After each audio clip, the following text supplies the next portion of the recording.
And of course, we are ever present for the many other conversations relating to social justice issues, relating to building a Vermont in which all of our community members can thrive, including ending the sub-minimum wage for tipped workers, passing a comprehensive opioid crisis omnibus bill, and advancing workers' rights in Vermont through legislation, including the car check bill and the prevailing wage bill. It is important that we lift the voices of the people, and today I'm joined by some of our amazing leaders. Today, over 24 individuals are speaking their truths in committees throughout the legislature. I ask that you hear their stories, honor their courage in testifying, and support the time they are sharing with you today. Joining me are Rights and Democracy supporters and allies, Addie Lentzner, Zach Scheffler, and Liz Medina. Addie, we're gonna start with you, okay? Thank you so much, Jubilee, for that introduction. And thank you, Chair Stevens and everyone for providing the space for us to share with you. My name is Addie Lentzner. I live in Bennington, and I'm a senior at Arlington Memorial High School. In July of 2021, I began on a journey that would change the trajectory of homelessness in Vermont.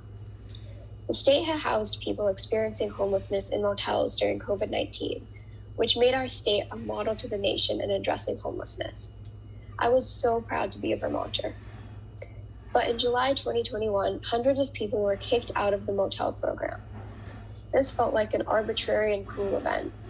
So I teamed up with lived experience expert Josh Lisenby and former candidate for governor Brenda Siegel to make change. We hosted our first press conference right after the exiting of the motels. And after that, we continued with letter campaigns, rallies, and op-eds to push for change. Through this process, I have come to the painful realization that change is slow. Advocates from around the state stood up for this change to occur, including many lived experience experts who advocate while they experience homelessness, which continues to inspire me. Almost 100 youth from all corners of the state also signed on to our campaign to extend the motel program. And we called motels around the state, 40, the overwhelming majority, of which said they support the program. We brought so many Vermonters into this fight. In early fall, the governor extended the motel program for people who hadn't already been kicked out. But this didn't take care of everyone. So we continued our protest. We organized a 28-day sleep out on the State House steps, which ended in the governor reinstating the program after 5 months of advocacy. Like I said, change is slow, and that's been hard for me to realize. So what is my purpose in telling you this story? It's to emphasize that you, as legislators, have a powerful job in speeding up the rate of change, and I urge you to use that power. So what do we need to do? We need to extend the GA motel program so that everyone remains stably housed until there is more affordable housing, eliminating the 84-day rule and enacting other necessary rules changes. We are in the midst of a housing catastrophe here in Vermont, and we can't let people fall through the cracks during this time. We need to update shelter rules so that people can have more autonomy, moving towards 24-hour shelters, low-barrier, non-congregate shelters. Lived experience experts need to be given control over their lives. We need transitional housing and affordable housing in a housing-first model. We need to utilize ARPA funding to build set numbers of homes in each county by a certain date, ensuring that our housing goals are met. With so many resources in our state, doing anything less is unthinkable. Housing can include tiny homes, accessory dwellings, and rehabbing old motels. The possibilities are endless if we take the time to be creative. We need to amend Act 250, just cause eviction and rent control. We need a housing ombudsman office and a handbook, much like the landlord-tenant handbook for emergency shelter, that clearly lays out the rules and options and rights for impacted individuals.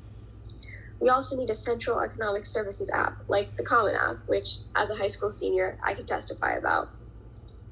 We need to get rid of the box to check for felonies and create housing for those without a landlord reference and with criminal records. We need landlord regulations and laws for the upkeep of housing so that nobody lives in substandard housing. There are so many things you have the power to do. I hope you use your power to continue making Vermont a shining model to the nation in the midst of crisis.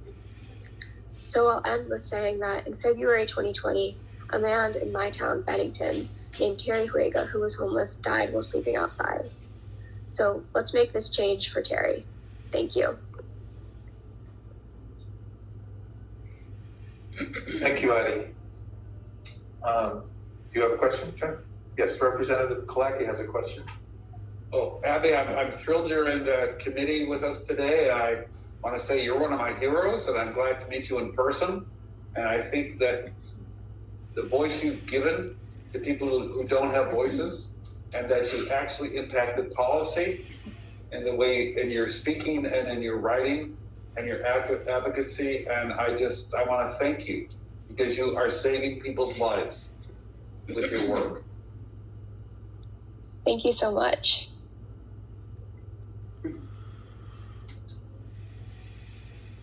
All right, thank you, Addie. Thank you, Jubilee. Liz Medina, welcome back.